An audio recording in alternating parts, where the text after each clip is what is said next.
woman and a baby were waiting in the doctor's examination room. When the doctor arrived, he checked the baby, weighed him, and noted that he was slightly under the normal weight. The doctor asked whether the baby was breastfed or bottle-fed. "Oh, he's definitely breastfed," the woman replied. "All right," the doctor said. "Please remove your top." She complied, and he carefully examined both of her breasts, pressing, kneading, cupping, and checking thoroughly. When he finally motioned for her to get dressed, he said, "Well, no wonder the baby is underweight. You don't have any milk." "I know," she replied calmly. "I'm his grandmother, but I'm glad I came though."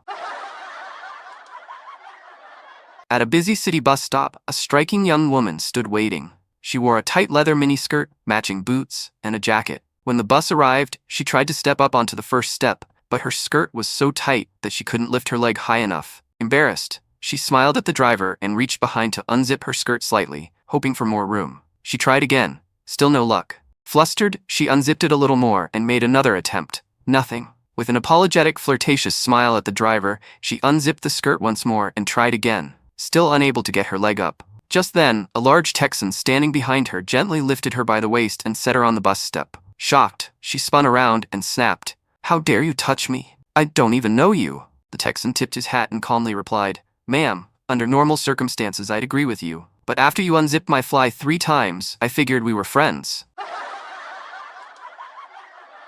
A father was worried about his son, little Johnny, and his constant gambling. He decided to visit Johnny's teacher to ask for advice. The teacher suggested if he loses a major bet, maybe it will cure him. The father agreed it might work. After school, she asked Johnny to stay behind. She confronted him about his gambling habit. Johnny replied, "I'm not the only one with bad habits, miss. You're a fraud. You pretend to be a lady, but you're not wearing anything under that dress." Startled, she blurted out, "That's not true. I am wearing something. I'll bet you a month of your allowance." She hesitated, morally conflicted.